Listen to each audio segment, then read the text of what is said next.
Hello दोस्तों, हमारे channel में आपका स्वागत है। दोस्तों, आज हम आपके लिए loss belly fat in 30 days का दूसरा पार्ट लेकर आए हैं। दोस्तों, आज भी हम इस वीडियो में आपको कुछ ऐसे बेसिक से सिंपल से योगा पोजेस दिखाएंगे जिसको आप कुछ ही दिन में करके आपको रिजल्ट जो है समझ में आने लगेगा।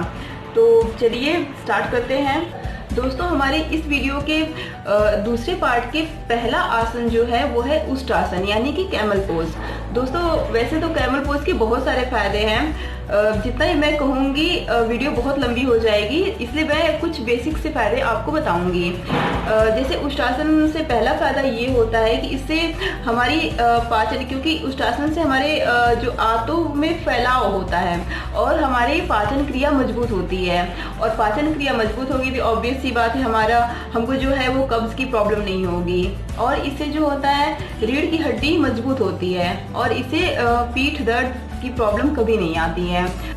उष्ट्रासन से गर्दन में खिंचाव होता है और इससे थायराइड की प्रॉब्लम जो है वो हमें नहीं होती है, और जो हमारी ये डबल चिन की प्रॉब्लम होती है वो भी धीरे धीरे दूर हो जाती है। तो चलिए देखते हैं इसको कैसे करते हैं। उष्ट्रासन यानी कैमल पोज करने के लिए सबसे पहले आप वज्रासन में बैठ जाएं। घुटनों और पैरों के बीच लगभग 1 फीट की दूरी रखें। अब आप घुटनों पर खड़े हो जाएं। अब सांस लेते हुए अपनी बॉडी को पीछे झुकाना है। अब अपने राइट हैंड को राइट एड़ी पर एवं लेफ्ट हैंड को लेफ्ट एड़ी पर रखना है। ध्यान रखें, गर्दन को धीरे से पीछे झुकाना है। सिर पीछे की ओर झुका रहना चाहिए। हाथ सीधा रहना चाहिए और शरीर का वजन हाथ और पांव पर समान रूप से रहना चाहिए। आपकी ब्रीथिंग नॉर्मल रहनी चाहिए और जितनी देर हो सके आप इस पोज में रुक सकते हैं। अब गहरी सांस को छोड़ते हुए अपनी प्रारंभिक अवस्था में आ जाएं। थोड़ी देर रुकने के बाद पुनः इस प्रक्रिया को दोहराएं। दोस्तों, हमारा दूसरा जो आसन है वो है जानु शीर्षासन। दोस्तों, जानु शीर्षासन से हमें डिप्रेशन से मुक्ति मिलती है और हमारे जो बॉडी में है वो फ्लेक्सिबिलिटी होता है, और टमी एरिया के जो फैट्स होते हैं वो कम करने में हमें मदद मिलती है, और इससे हमारी पाचन क्रिया अच्छी होती है, और जो हमारी हाई बीपी की प्रॉब्लम होती है वो उसमें भी मतलब छुटकारा मिलता है। जानु शीर्षासन से हमें हाई बीपी, अनिद्रा और साइनस की प्रॉब्लम से छुटकारा मिलता है। तो आइए देखते हैं इसको करते कैसे हैं। जानु शीर्षासन करने के लिए सबसे पहले आप जमीन पर या अपने योगा मैट पर आराम से दोनों पैरों को फैलाकर बैठ जाएं। अब राइट लेग को घुटने से मोड़कर रखें। एड़ी को मूत्राशय से सटाकर रखें एवं पंजों को जांघ के साथ मिलाकर रखें। अब लेफ्ट लेग को बिल्कुल सीधा रखें और अब अपने दोनों हाथों को सांस खींचते हुए पहले ऊपर ले जाएं, फिर सांस छोड़ते हुए दोनों हाथों से अपने लेफ्ट लेग को धीरे से पकड़ने की कोशिश करें। जितना हो सके अपने चेस्ट को अपने घुटनों से टच करने की कोशिश करें। इस पोजीशन को कम से कम 20 सेकंड तक रोकने की कोशिश करें। फिर गहरी सांस लेते हुए अपने प्रारंभिक अवस्था में आ जाएं। अब इसी प्रक्रिया को हमें दूसरे पैरों के साथ करना है।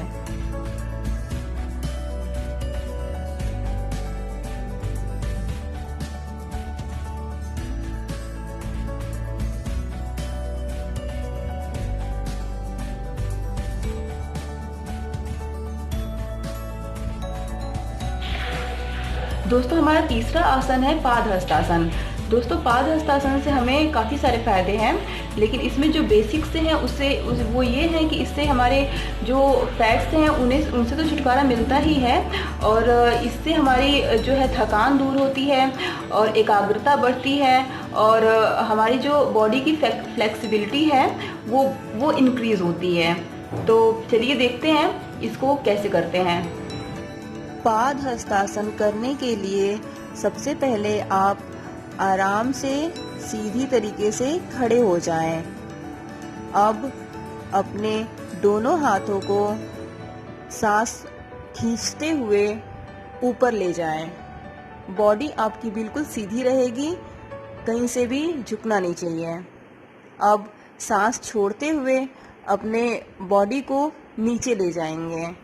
आपके दोनों पंजे जो हैं, हथेलियाँ जो हैं, वो दोनों पैरों के पंजों के बगल में होनी चाहिए। अब अपने दोनों हाथों से अपने एड़ी को पकड़कर और अपने माथे को अपने घुटनों से सटाएं। आपके घुटने जो हैं वो पूरी तरह से सीधे रहने चाहिए, मुड़ना नहीं चाहिए। इस प्रक्रिया को 20 सेकंड तक रुकना है। अब गहरी सांस छोड़ते हुए वापस से अपने दोनों हाथों को ऊपर ले जाएं, फिर सामान्य अवस्था में आ जाएं। दोस्तों, हमारा चौथा आसन है वो है हलासन। हलासन से हमारे रीढ़ की हड्डी में काफ़ी खिंचाव महसूस होता है, और इससे हमारी रीढ़ की हड्डी मांसपेशियां जो है उत्तेजित होती हैं, और हमारे टमी एरिया पे काफ़ी इफ़ेक्ट पड़ता है इस आसन को करने से, और दिमाग शांत होता है, और थायराइड की प्रॉब्लम इससे दूर होती है। हलासन से हमें कमर दर्द, सिर दर्द और अनिद्रा में काफ़ी राहत मिलता है, छुटकारा मिलता है। तो चलिए देखते हैं कैसे करते हैं इसको।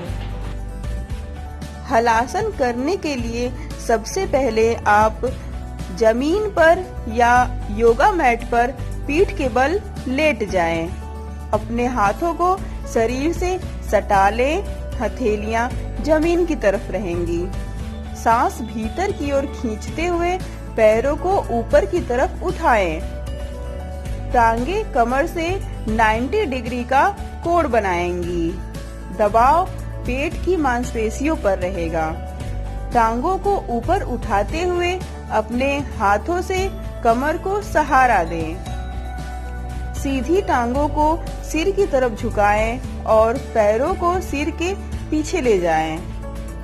पैरों के अंगूठे से जमीन को छुएं या छूने की कोशिश करें।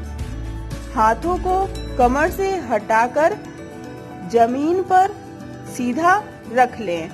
हथेली नीचे की तरफ रहेगी, कमर जमीन के समांतर रहेगी, और पूरा दबाव आपके पेट पर रहेगा। इस स्थिति में 1 मिनट तक बने रहें। सांसों पर ध्यान केंद्रित करें।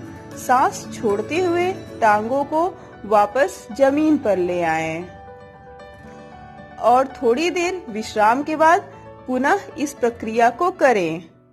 कम से कम 3 से 5 बार इस प्रक्रिया को दोहराएं। दोस्तों, हमारा आज का 5वां जो आसन है वो है वक्रासन।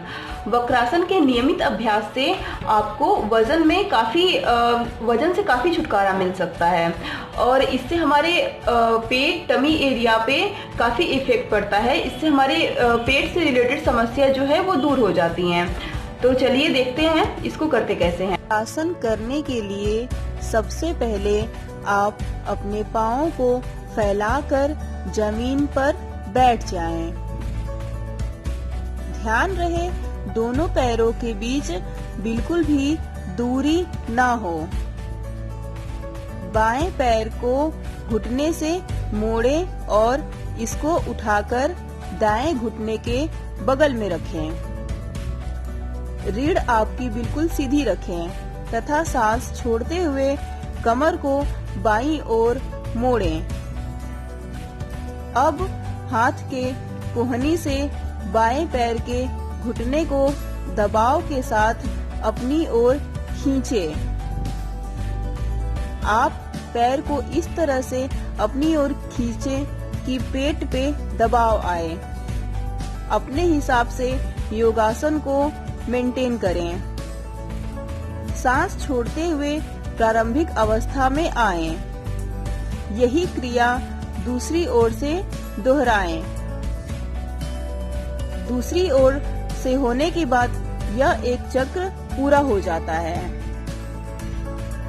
इस तरह से आप इस प्रक्रिया को 3 से 5 बार तक करें।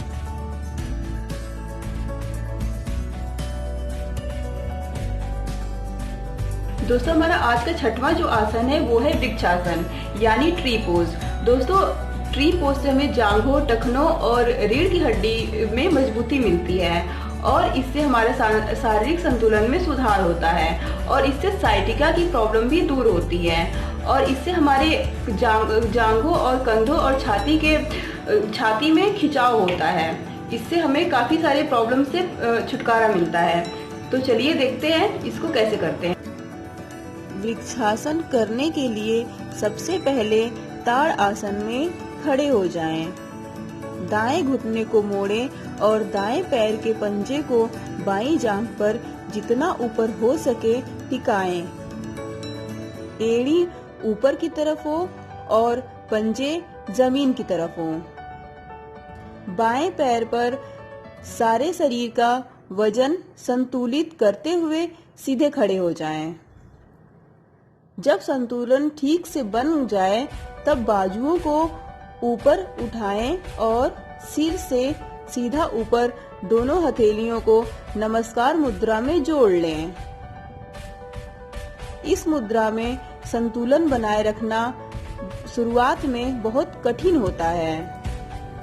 इसको थोड़ा आसान बनाने के लिए सामने की तरफ किसी एक जगह पर दृष्टि केंद्रित करें और उसे लगातार देखते रहें या फिर आप अपने सांस पर भी ध्यान केंद्रित कर सकते हैं। जब इस मुद्रा में संतुलन बनाए रखने में आप निपुण हो जाएं, तब कोशिश करें कि सिर ऊपर की ओर उठाकर दृष्टि उंगलियों पर केंद्रित करें। 30 से 60 सेकंड इस मुद्रा में रहें। सामान्य रूप से सांस लेते रहें। आसन से बाहर निकलने के लिए सारे स्टेप विपरीत क्रम में करें। दूसरी ओर से भी यह सारे स्टेप दोहराएं।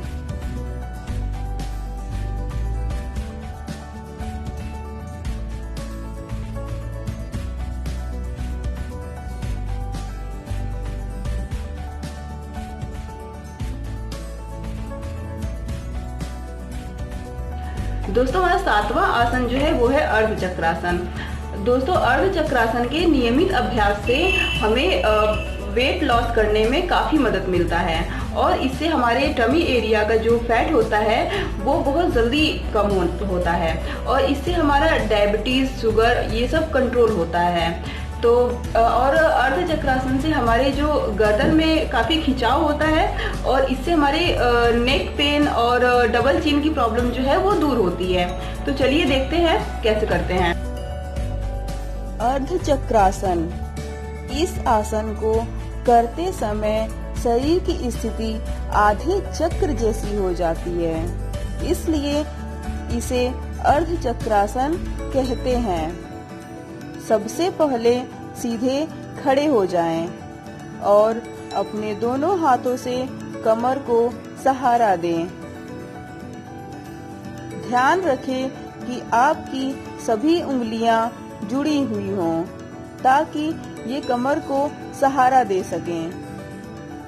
अब गहरी सांस लेते हुए सिर को पीछे की ओर झुकाएं। सिर को इतना झुकाएं ताकि आपको गर्दन की मांसपेशी पर खिंचाव महसूस हो। सामान्य रूप से सांस लें और सांस छोड़ें। इस स्थिति में 10 से 30 सेकंड तक विश्राम करें। अब धीरे धीरे अपनी कमर को सहारा देते हुए रीढ़ की हड्डी को सीधा करें। अब सिर को सामान्य रूप से लाते हुए विश्राम करें। दोस्तों हमारा आज का जो 8वां आसन है वो है अधोमुख स्वानासन।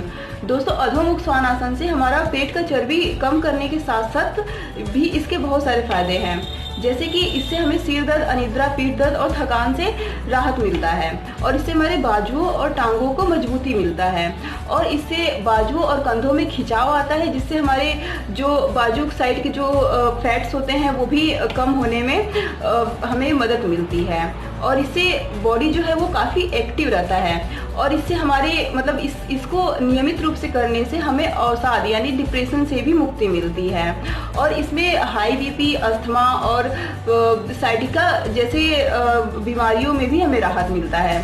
तो चलिए देखते हैं कैसे करते हैं। अधोमुख श्वान आसन करने के लिए सबसे पहले योगा मैट पर पेट के बल लेट जाएं। इसके बाद सांस खींचते हुए अपने पैरों और हाथों के बल शरीर को उठाएं और टेबल जैसी आकृति बनाएं। सांस को बाहर निकालते हुए धीरे धीरे हिप्स को ऊपर की तरफ उठाएं। अपनी कुहनियों और घुटनों को सख्त बनाए रखें। ये तय करें कि शरीर उल्टे वी के आकार में आ जाए। इस आसन के अभ्यास के दौरान कंधे और हाथ एक सीध में रहें, जबकि पैर हिप्स की सीध में रहेंगे। इस बात का ध्यान रहे कि आपके टखने बाहर की तरफ रहेंगे। अब हाथों को जमीन की तरफ दबाएं और गर्दन को लंबा खींचने की कोशिश करें। आपके कान आपके हाथों के भीतरी हिस्से को छूते रहेंगे और आपकी निगाह को नाभि पर केंद्रित करने की कोशिश करें। इसी स्थिति में 30 सेकंड तक रुकें और उसके बाद घुटने जमीन पर टिका दें और मेज जैसी स्थिति में फिर से वापस आ जाएं।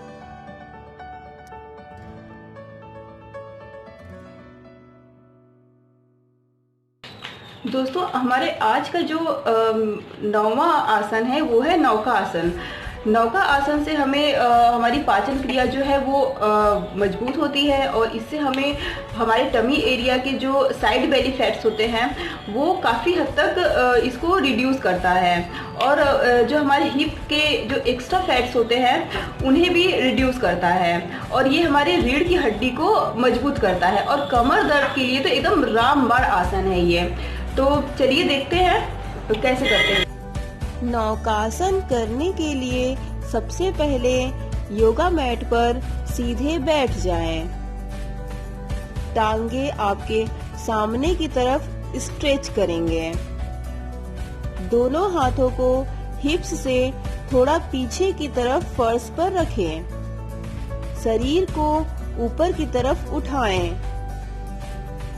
रीढ़ की हड्डी को एकदम सीधा रखें। सांस को बाहर की तरफ छोड़ें। पैरों को फर्श से 45 डिग्री के कोण में उठाएं।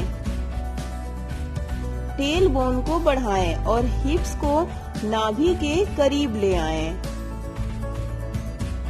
घुटनों को मजबूत रखें। अपने टखनों को सीधा करें। टखनों को उठाकर आंख की सीध में ले आएं। इस दौरान आप अपने बट और टेल बोन पर बैठे रहेंगे। हाथों को ऊंचा उठाएं और फर्श के समानांतर स्ट्रेच करेंगे। सामान्य गति से सांस लेते और छोड़ते रहें। इस स्थिति में 10 से 20 सेकंड तक बने रहें। अगर आप चाहें तो अपने दोनों हाथों से अपने दोनों पैरों को टच कर सकते हैं। अभ्यास हो जाने पर समय बढ़ा दें। दोस्तों तो ये थे आज के हमारे कुछ बेसिक्स योगा पोजेस, जिन्हें आप नियमित रूप से करके अपने शरीर को स्वस्थ एवं सुंदर बना सकते हैं, और साथ साथ अपने वजन को भी कंट्रोल में कर सकते हैं। और जैसा कि हम लोग जानते हैं योगा के एक नहीं अनेक फायदे हैं। तो आपको हमारा आज का वीडियो कैसा लगा प्लीज़ कमेंट में बताइए, और आगे हम आपको और भी अच्छी अच्छी वीडियोस लाते रहेंगे। तो प्लीज़ अगर आपको ये वीडियो अच्छा लगा हो, यूज़फुल लगा हो, तो हमारे चैनल को ज़रूर सब्सक्राइब कर दीजिएगा और लाइक बटन को ज़रूर प्रेस कर दीजिएगा। और so please keep watching and don't forget to love yourself. Bye.